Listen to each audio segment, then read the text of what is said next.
આખા ગામને દબાવે અને આખું ગામ જોઈ રે, એ શરમનો વિષય છે. એક બેનના ઘરની આગે આ બધું બંધ કરી દીધું અને કોઈ એને કઈ કે નહીં. મામલતદાર શું ન્યાય કરતો? આપડે હાથ ભાંગી ગયા છે?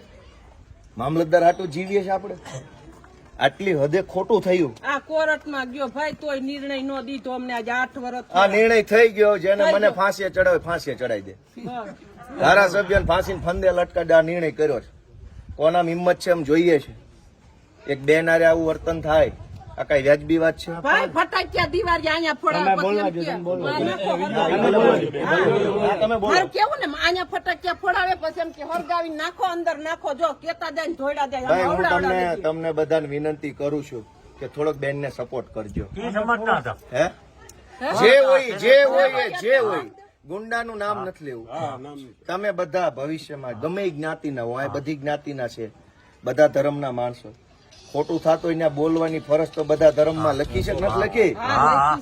બધાના પોતપોતાના ધર્મ ગ્રંથોમાં છે કે નહીં? તો આ બેન ને બીજી વાર હતો, હું પાછો આવીશ. જો કોઈને બહુ મોટી હવા ભરાઈ ગઈ છે, ભાઈ ગણિત નુરાભાઈ, કોઈને બહુ મોટું ભાજપની હવા ચડી ગઈ હોય, કિરીટ પટેલની હવા ચડી ગઈ, હું પાછો આવીશ અને એ દિવાલની જેસીબી નો એક ટલ્લો મારી દઈશું. થોડાક દી ખમો, મને નવરા પડે મશીન લઈને હું આવીશ અને કોણ મને ફાંસી ચડાવું જોઈ લઈશ.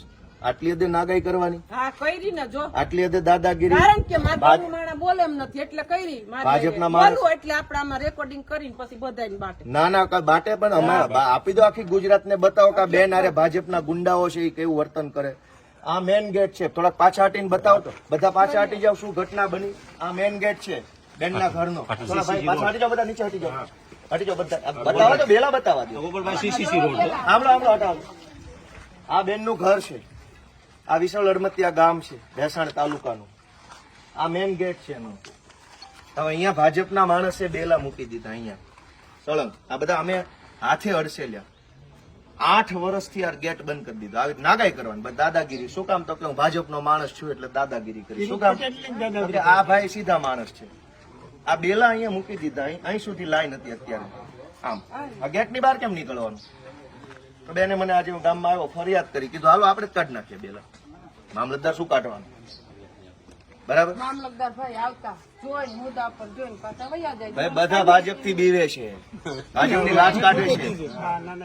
આજે અમે ભેસાણ તાલુકાના વિશાળ અડમતિયા ગામે આ બેનના ઘરનો ગેટ ખુલ્લો કર્યો છે. જે ભાજપ વાળા મોકાતું હોય મને ફાંસીએ ચડાવી દે, હું જોઉં છું કોણ મને કઈ ફાંસીએ ચડાવે. આટલી હદે નાગાઈ કરવાની ગામડામાં ગરીબ માણસો હારે, નાના માણસો હોય, ગરીબ માણસો હોય, કિરીટ પટેલ જ કરાવે છે કે અહીંયા બેલા ગોઠવી દીધા ઘરની આમે 8 વર્ષ સુધી સળંગ. તો બહાર કેમ જવાનું? અંદર કેમ આવવાનું? પાયો કાઢ્યો ને તા વંડી સણવા નહોતા દેતા. હાંજે પાયો ચોખ્ખો કરે એટલે બેલા ન્યા સણાવી દેતા. આ તો અમારા કડી આવે ચોખ્ખી કરીને આ દિવાલ કરી. બીજી વાર અહીંયા બે બેલા જો હલાવે ને, અમે જેમ નાખ્યા છે એમાંથી હલાવે ને તો મને ફોન કરી દેજો. અહીં જેમ પડ્યા છે ને એમાંથી હલાવે ને તો મને કહી દેજો. હું જોઈશ કોણ પાણી વાળો ભાજપ વાળો છે. એવું થોડું જેમ મૂક્યા છે ને એમ રહેવા જોઈએ. અહીંથી કોઈ સીધાય નથી મૂકવાના. આવે ફેંક્યા એમ ભલે પડ્યા, ગોઠવવાની જરૂર નથી. એવી દાદાગીરી થોડી હોય. ગામ લોકો તમે જરાક બેનને ટેકો આપજો. હાવ આવું ન કરતા.